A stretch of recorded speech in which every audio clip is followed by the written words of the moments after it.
Society, ہم پہلے society کو اہمیت دیں گے.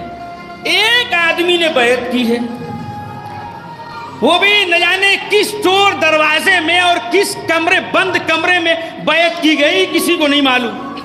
بس ایک بیعت، اور تمام صحابیوں نے، کہیں نہیں ملتا کہ تمام اصحاب نے اس کی بیعت کی ہو. جہاں ہزاروں لوگوں نے بیعت نہ کی ہو اس نظریے اور رائے کو مانا جائے گا، یا بس جو ایک جس نے بیعت کی اس کو مانا جائے گا؟ ظاہر سی بات ہے ایک آدمی کی بات کو، آج زمانہ ہے ووٹنگ ہوتی ہے ہمارے درمیان، جس کو زیادہ ووٹ ملتے ہیں اسے انتخاب کیا جاتا ہے. اس زمانے میں بھی یہی ہو رہا تھا. ایک بات تو یہ ہے، اصل دلیل ہمارے ایک بڑے عالم دین ہیں محمد جواد مغنیہ، انہوں نے جب اس کا یہ نظریہ پڑھا تو بہت خوبصورت جواب دیا. کہا کہ ابن عربی صاحب آپ نے یہ اعتراض تو کر دیا اور فتویٰ بھی آپ نے دے دیا. اعتراض اپنی جگہ، فتویٰ دے دیا آپ نے، آپ فتویٰ دے بیٹھے وہ بھی محبت یزید میں. آپ بتائیے ذرا کہ اگر آپ کا کہنا یہ ہے کہ معاذ اللہ یزید کے خلاف خروج جائز نہیں ہے، آپ اس کو یہاں رکھیے.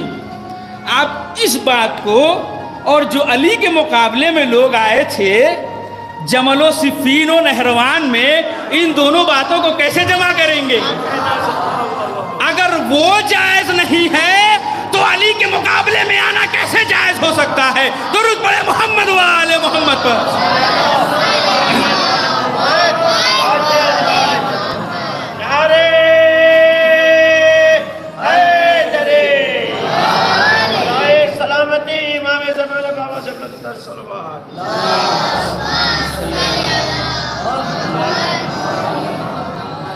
ان دونوں باتوں کو کیسے جمع کیا جا سکتا ہے؟ جب وہاں جائز نہیں ہے تو یہاں کیسے جائز؟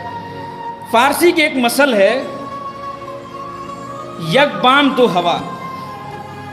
ایک محاورہ ہے فارسی کا، اس کے پیچھے ایک واقعہ ہے، یک بام دو ہوا. اس کو میں واضح کرتا ہوں. گاؤں کے اندر ہوتا یہ ہے گرمیوں میں کہ انسان، چونکہ آج وہ فیسلٹیز ہیں، آج ترقی یافتہ زمانہ ہے، اس زمانے میں پہلے کیا ہوتا تو لوگ گرمیوں میں چھتوں پہ سویا کرتے تھے. فارسی میں بام کو، چھت کو بام کہتے ہیں. یعنی گرمیوں میں انسان چھت پہ جب سوتا ہے تو ایک گھر کا واقعہ ہے کہ بیٹا اور اس کی بہو اور ایک طرف داماد اور اس کی بیٹی، چاروں لوگ چھت پہ آرام کر رہے تھے.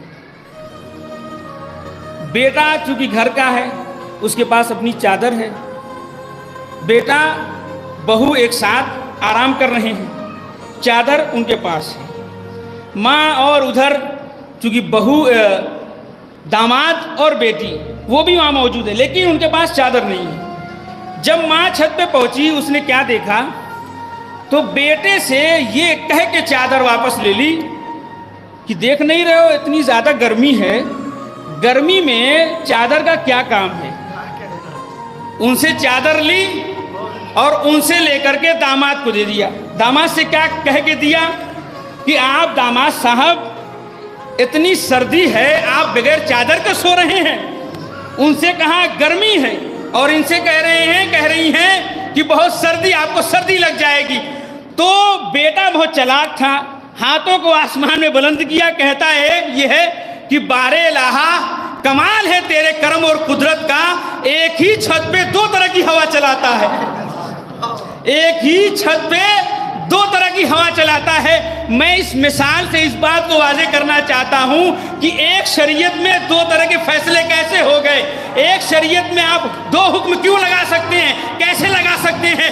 جب آپ یہ کہہ رہے ہیں کہ یزید کے خلاف حسین کا خروج کرنا جائز نہیں ہے، تو ویسے ہی چاہے معاویہ ہو، چاہے طلحہ ہو، چاہے زبیر ہو، چاہے عائشہ ام المومنین ہو، ان سب کا خروج علی کے خلاف کیسے جائز ہو سکتا ہے؟ درود پڑھے محمد و آل محمد پر.